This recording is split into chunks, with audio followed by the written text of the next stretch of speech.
ایک دفعہ حضرت میاں میر رحمۃ اللہ علیہ نے اپنی زندگی کا ایک واقعہ بیان کرتے ہوئے فرمایا کہ حق و معرفت کی تلاش میں ایک دن دوران سفر میں نے دیکھا کہ ایک نشیبی مقام پر 4 درویش سر جھکائے ذکر و فکر میں مصروف تھے۔ میں نے چاہا کہ میں بھی کچھ دن ان کے ساتھ گزاروں، چنانچہ میں ان کے پاس جا کر بیٹھ گیا۔ انہوں نے مجھے بیٹھنے سے روکا نہیں تو میں یہی سمجھا کہ ان کی خاموشی ان کی رضامندی ہی ہے۔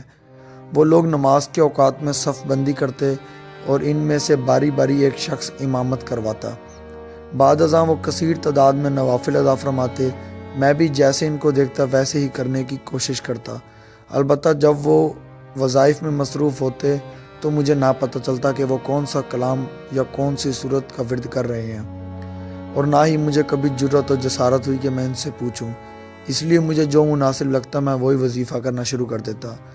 ان درویشوں کا معمول یہ تھا کہ روزانہ ان میں سے ایک درویش باری باری ایک خاص وقت میں اٹھتا، درختوں کے پتے جمع کرتا، انہیں پانی سے دھوتا اور پھر ایک دیچکی میں ابالتا، جنہیں سب مل کر کھاتے۔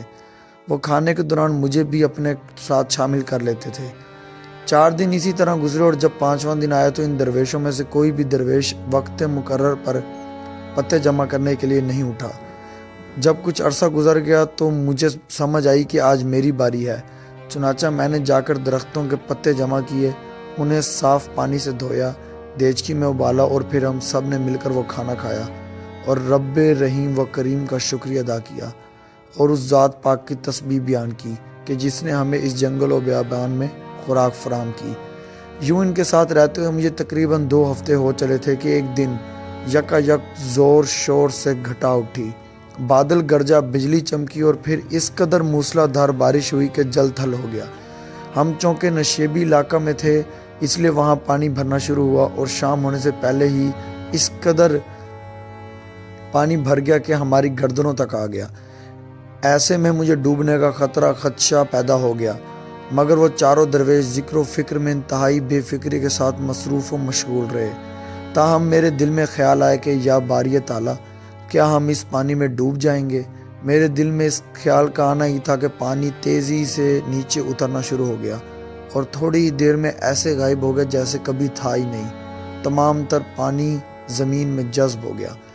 جب ایسا ہوا تو وہ چاروں درویش پہلی دفعہ بولے اور کہنے لگے کہ ہم میں سے ایسا کون ہے کہ جس نے کارخانہ قدرت میں دخل اندازی کی؟ ان میں سے ہر ایک نے انکار کیا۔ پھر انہوں نے مجھ سے پوچھا تو میں نے بتایا کہ میرے دل میں یوں ہی خیال آیا تھا کہ کیا ہم ڈوب جائیں گے۔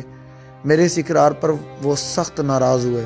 انہوں نے مجھے وہاں سے چلے جانے کا حکم دیا اور کہا کہ تم اس قابل نہیں کہ ہمارے ساتھ رہ سکو۔ جس رب ذوالجلال نے پانی کو ایسی طغیانی دی تھی، کیا وہ خود نہیں دیکھ رہا تھا کہ ہم ڈوب رہے ہیں؟ تمہیں کچھ زیادہ ہی فکر ستائے جا رہی تھی۔ کیا تمہیں رب تعالی جل شانہ کی رحمانیت اور رحمت پر بھروسہ نہیں تھا؟ اب جاؤ یہاں سے فوری طور پر چلے جاؤ۔ چنانچہ میں وہاں سے چلا آیا۔